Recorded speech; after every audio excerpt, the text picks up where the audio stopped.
Assalamualaikum warahmatullahi wabarakatuh. Kembali lagi di pembahasan tema 2, subtema 1, muatan PPKN. Hari ini kita akan membahas tentang persatuan dan kesatuan.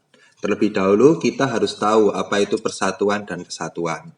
Persatuan dan kesatuan adalah gabungan dari beberapa bagian yang berbeda-beda. Jadi bagian yang berbeda-beda itu disatukan sehingga menjadi persatuan dan kesatuan. Berkaitan dengan negara, yang disatukan apa? Nah, contohnya ini, yang disatukan contoh Indonesia punya bahasa daerah. Misal di Jawa ada Jawa dan Sunda, ada Betawi, ada Madura, dan ada bahasa Osing.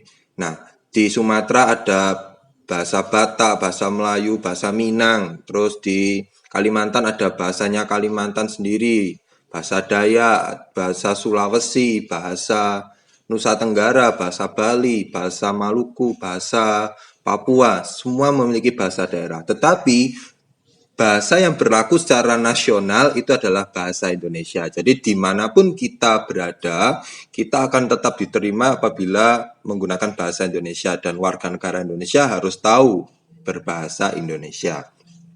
Itu merupakan bahasa persatuan kita. Yang kedua, contohnya budaya nasional kita itu tersusun dari budaya daerah. Budayanya Bali, budayanya Jawa, budaya Papua itu menyusun budaya nasional. Jadi budaya Indonesia itu kesatuan yang utuh, tidak terpecah-pecah ya. Jadi memperkaya budaya nasional. Sedangkan budaya daerah itu bagian dari budaya nasional. Selanjutnya, Indonesia memiliki semboyan Bhinneka Tunggal Ika yang berasal dari kitab Sutasoma. Artinya, berbeda-beda tetapi tetap satu jua. Maknanya, Indonesia terdiri dari berbagai budaya, suku, agama, bahasa, tetapi tetap satu kesatuan Indonesia. Jadi bedakan antara arti dengan makna. Kalau arti itu yang pendek, berbeda-beda tetapi tetap satu jua, tapi maknanya itu penjabaran dari Bhinneka Tunggal Ika, yaitu Indonesia terdiri dari berbagai budaya, suku, agama, bahasa, tetapi tetap satu kesatuan Indonesia. Ada sebuah peribahasa atau perumpamaan yang mengatakan bahwa bersatu kita teguh, bercerai kita runtuh. Apa artinya? Dengan bersatu kita bisa melakukan apa saja. Segala sesuatu yang apabila kita lakukan dengan persatuan, kita bisa melaluinya. Tetapi jika ada perpecahan, kita bisa menghancurkan apa saja. Apa yang sudah kita peroleh kalau ada perpecahan dalam kehidupan bermasyarakat, kita akan menghancurkan apa saja. Nah, oleh karena itu, kita harus memiliki cara dalam menghadapi perbedaan supaya terjadi persatuan dan tidak terjadi perpecahan. Bagaimana caranya? Yang pertama adalah toleransi. Toleransi itu artinya menghormati. Contohnya, memberi kesempatan orang lain untuk beribadah. Kita tahu bahwa di Indonesia ini ada 6 agama yang resmi, ada Islam, Kristen, Protestan, Kristen Katolik, Hindu, Buddha, maupun Konghucu.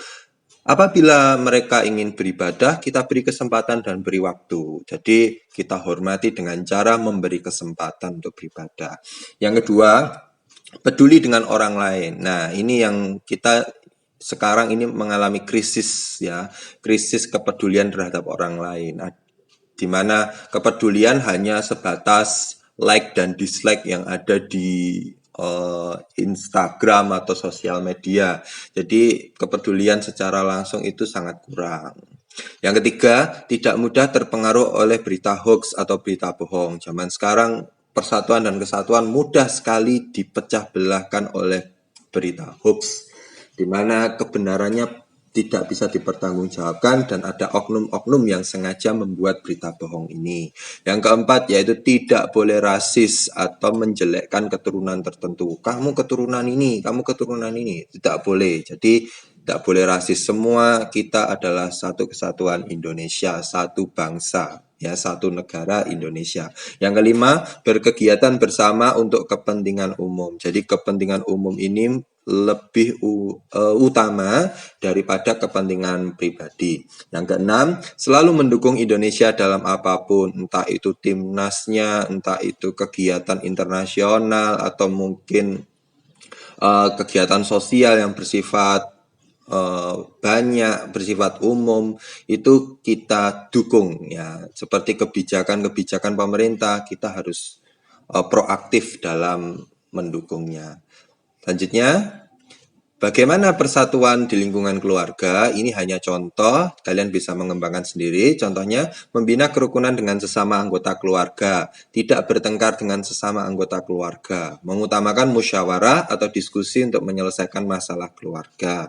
Contoh mungkin giliran bersih-bersih. Nah, itu misal giliran bersih-bersih cuci piring. Nah, itu kalian harus diskusi bagaimana jadwalnya atau kemampuan dari anggota keluarganya. Misal kalau masih kecil ya jangan dikasih yang berat-berat, jadi dikasih yang ringan-ringan.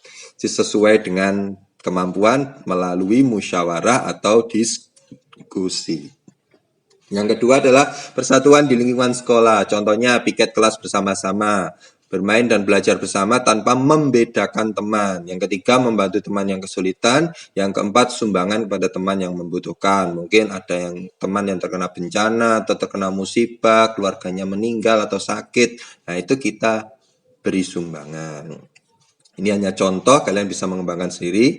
Dan yang terakhir, persatuan di lingkungan masyarakat, contohnya membantu tetangga, orang lain yang terkena musibah, bersilaturahmi dengan semua tetangga tanpa membedakan, beribadah sesuai agamanya, dan saling bertoleransi. Jadi dengan tetangga itu kalian harus bersatu. Jangan kalian sama tetangga sendiri itu nggak kenal. Karena orang yang paling dekat dengan kita kalau kita sedang terjadi apa-apa itu adalah tetangga. Orang yang menolong kita pertama adalah tetangga, bukan saudara-saudara kita yang jauh.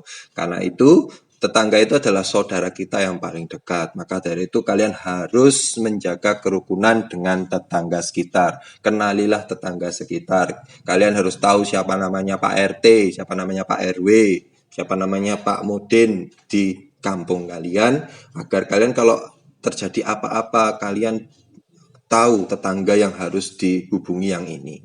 Mungkin itu saja penjelasan dari Pak Irfan. Semoga sedikit ini bisa memberikan manfaat.